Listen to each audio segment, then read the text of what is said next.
welcome back to another episode of Unpacking Possibility with me, your host, Dr. Tracy Stein. I am so happy to be here with you today, as always. And today we're going to talk about something that I think is really common and therefore especially important to address. And that is how to feel the fear about achieving your goals or the things you want to do. Feel the fear and do it anyway. It's a saying you hear all the time, but it's easier said than done, right? When there's something you really want to do, it's very easy for all of us to get in our own way, to get in our heads, overthink all of the reasons why we cannot do these things that we want to do. And what happens is days, months, weeks, years go by, and we don't do these things that are important to us. So what do I mean by that?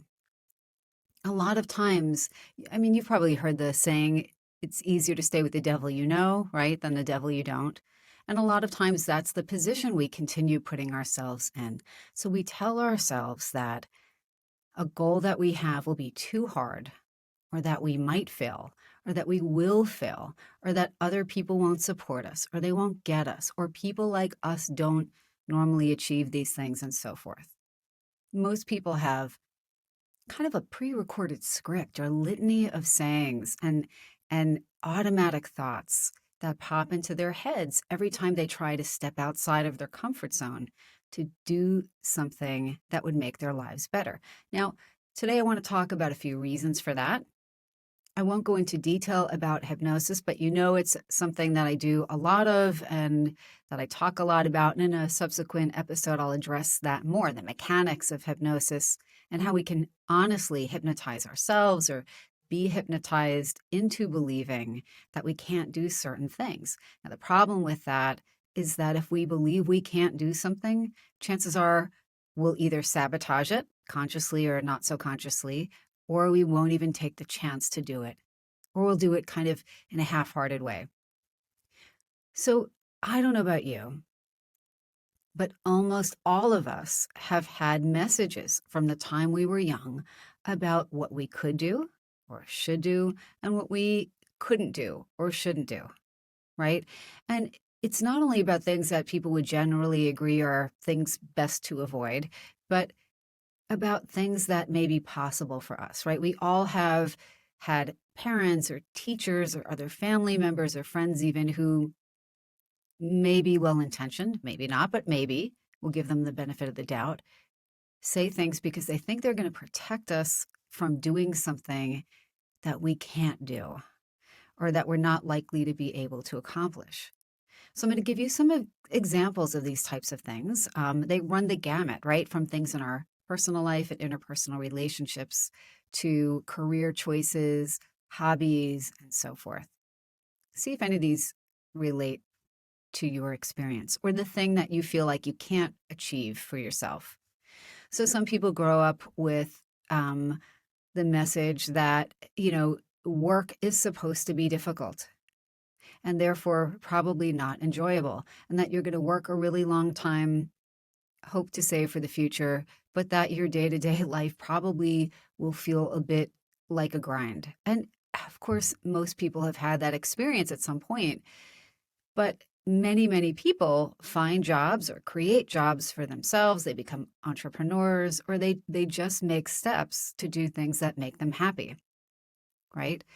But if you believe that you cannot, or that everything that might get you out of your rut would be too hard or not doable, you won't do it. You just won't.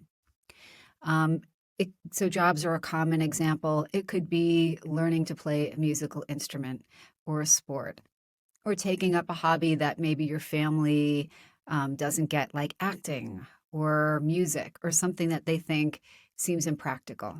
I'm just naming things. And your situation might be completely different. We can also have these things in our personal lives, right? These unconscious or semi-conscious scripts or movies in our minds that tell us who we are and what we deserve and what we are likely to be able to have and not have.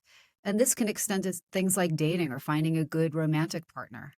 If you get the message early on that there's something wrong with you, you're not okay as you are, you're not lovable, whether that's explicitly communicated or just communicated to you because maybe you've had a lot of unwarranted criticism growing up and so forth.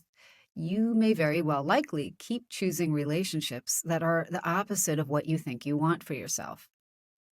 On a subconscious level, you'll keep choosing people who reaffirm that message that you don't deserve to be treated well. The conscious message you might tell yourself is, "Oh, there's just nobody great out there." Right? But if subconsciously you believe that people like you don't wind up in healthy relationships where they're treated really well and they're mutually respectful, it's going to be much harder to sustain one of those relationships if you even cultivate that to begin with. So, lots and lots of things. Lots of things scare us because they're different, even if they're better. So, the problem is, even if you're trying to do something that feels like on the surface it isn't explicitly for you, because most of us feel like it's easier to do something that will help other people. I'm going to give you an example. I'm thinking of my students in my course that I've taught for years. My students develop wellness workshops that are supposed to help a variety of different people. They're really motivated by a desire to do good and to bring their talents and skills to the world. But even really smart, capable people can get really nervous about doing that, about bringing their gifts to the world. And from the outside, we might not know that. Famous people, lots of famous people actually, who've been super, super successful on every level, have spoken about having horrible stage fright. Like Barbara Streisand is actually one of the first people I can ever remember talking about being nervous about doing something that obviously she was eminently skilled to do, perform in front of a live audience. Who would even know, right, that she had stage fright? Because we'd say this is one of the best voices in the world, then and now. Many of you probably listen to the Ed Milet show. It's literally the most popular podcast on earth, and for good reason. If you've ever listened, and if you haven't, you certainly should. Ed Milet, who is somebody who's earned or has a net worth of nearly $1 billion with a B, did not grow up with money, did not grow up in the easiest of circumstances, and will say, despite all of his success, there are times when he still struggles with self-esteem or still has anxiety before he goes into a room for a business meeting and so forth.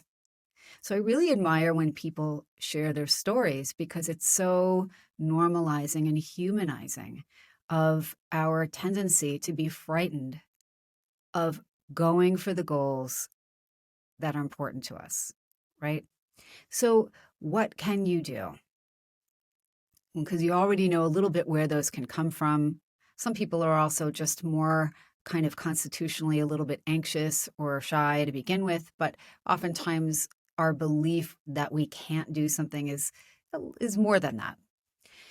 So I'm going to give you 4 tips to help you to do what you need and want to do, goal-wise or whatever, even if you're feeling fear. Now, the reason I just want to emphasize this before I get to those tips, if you think that you have to wait till you are not afraid or 100% ready to do something, to achieve a goal, to go after it, it's not how it works. You'll never feel 100% until you actually start doing something. And again, like I mentioned, there are people who are wildly successful by anybody's definition who still feel a little anxious sometimes. I mean, the good news is the more you do something, the less anxious you'll probably be and the more short-lived that anxiety will be. But similarly, waiting till you have perfected the thing you want to do before you pursue it, no such thing as perfect. Everybody's definition of perfect is different. And it's by trial and error, things going well in some cases and things going less well in other cases. That's how we learn. So it's really important to get out of our heads and into the world, set some goals, and start making some efforts toward them. So one thing that is, these are my 5 tips starting now. One thing that's really a good thing to do is not only identify the goal and get clear on it, maybe get clear on why you want to achieve that goal, and I don't care if it's becoming a musician, an athlete, starting a business, finding a new job, finding a new partner, whatever that is. But have a sense of what it is and why you want it. And also start thinking about the steps you would need to take. Find the goal, have that be the endpoint, and work backwards, right? Because everything we do almost is done step by step. That's just the way most things unfold. And that's actually great news because you don't have to go from 0 to 100 miles per hour in one instant. You get to accelerate at your own pace. The second thing to help you feel the fear and do it anyway and survive the fear, right? Because we all are afraid that we can't survive the fear. It'll be too overwhelming, this, that, and the other thing. Not true. Have a centering practice. Now, I've spoken about meditation and mindfulness specifically because there's so much data showing that it works. It works to alleviate anxiety, to help you get less anxious from the beginning. So you'll be less reactive and more centered, but you'll recenter more quickly even if you become anxious. But that's not for everybody. Some people will say, I don't like meditation or I find it too challenging. So you could listen to things like guided imagery. We'll get to that later. You can do yoga. You can walk. You can engage in some sort of reflective prayer. Find what works for you to recenter your emotions so that you feel like you can see the bigger picture and feel calmer. And the more you practice those things, the more helpful they tend to be more quickly.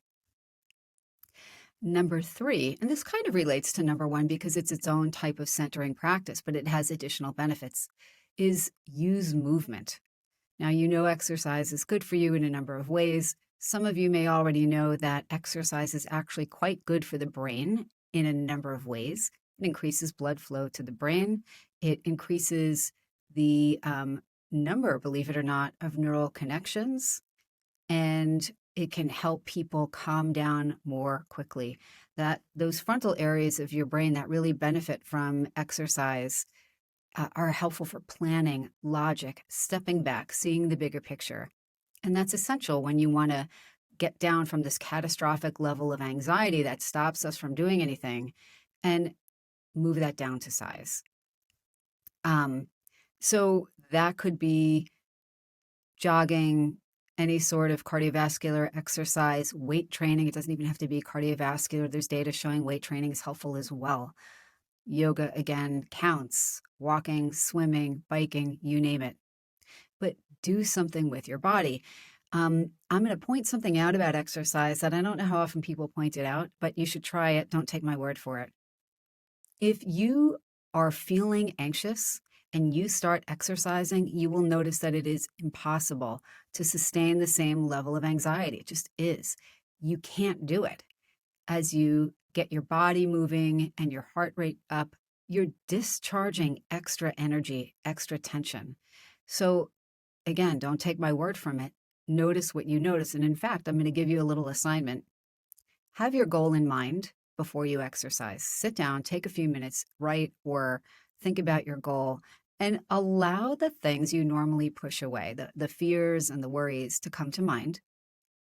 Let the anxiety creep up because it does anyway, right? Pushing it away, we all know, doesn't actually get rid of anxiety.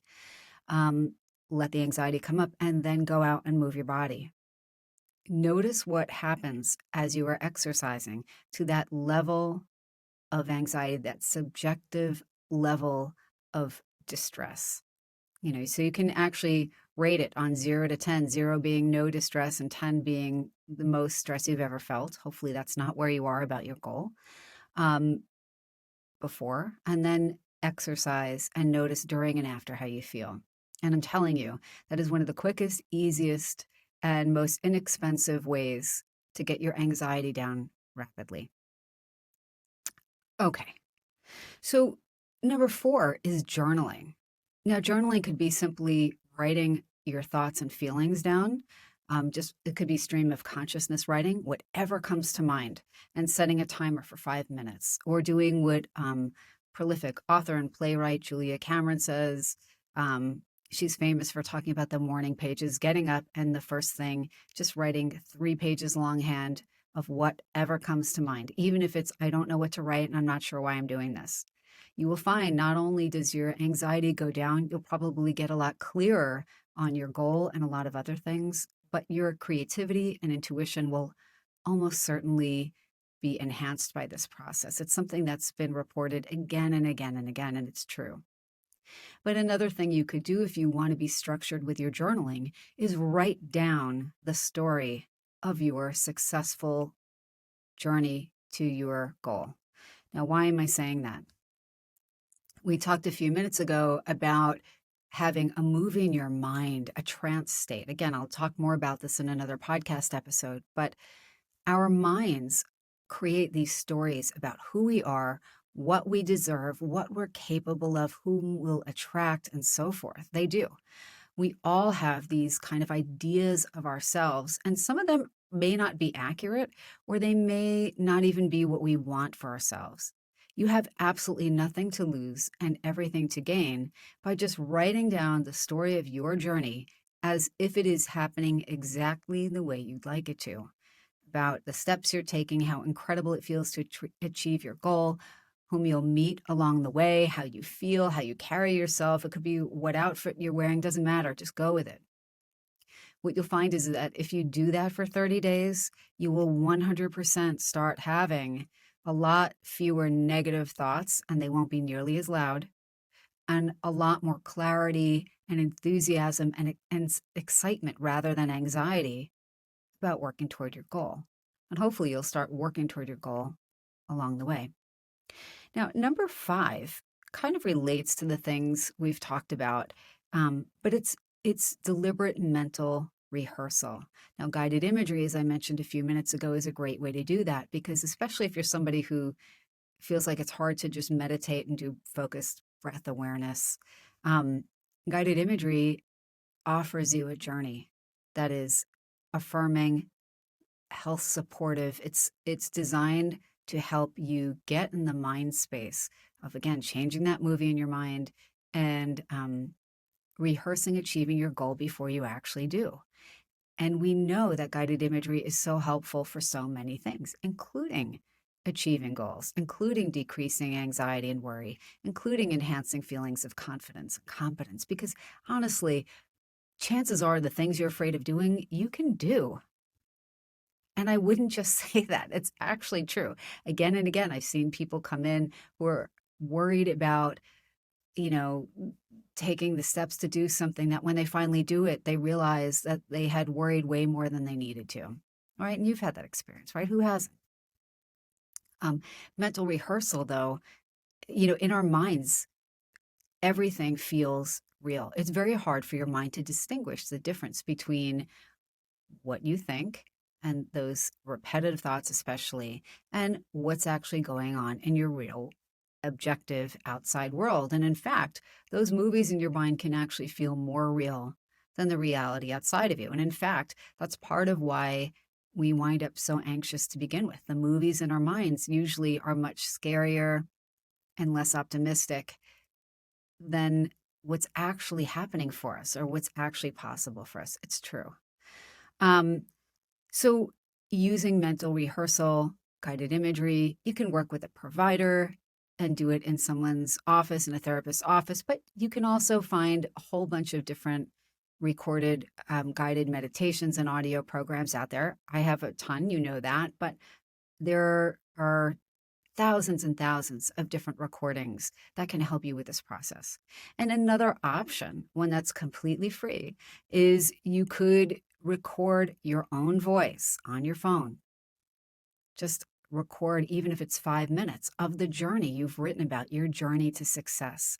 Really stepping into the feeling, talking about how wonderful it feels. And it's okay if it feels kind of corny to do that at first, doesn't matter. You're the only one who knows you're doing it. And I won't tell. So those are the 5 tips. So break your goal down into smaller, achievable steps. Number 2, have a centering practice. Number 3, get moving, and especially get moving when you notice you're feeling anxious.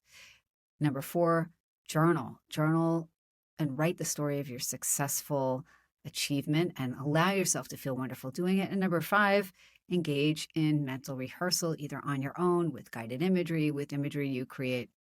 Really doesn't matter. But take those steps today, and I guarantee you're going to start not only feeling better, doing better, but you really will be living better before you know it and achieving your goal. So anyway, I hope this is helpful. So wonderful to be with you as always. If you like the episode and the show, please like, share, subscribe, leave me a comment. Let me know how you're doing. And until next time, as always, be well.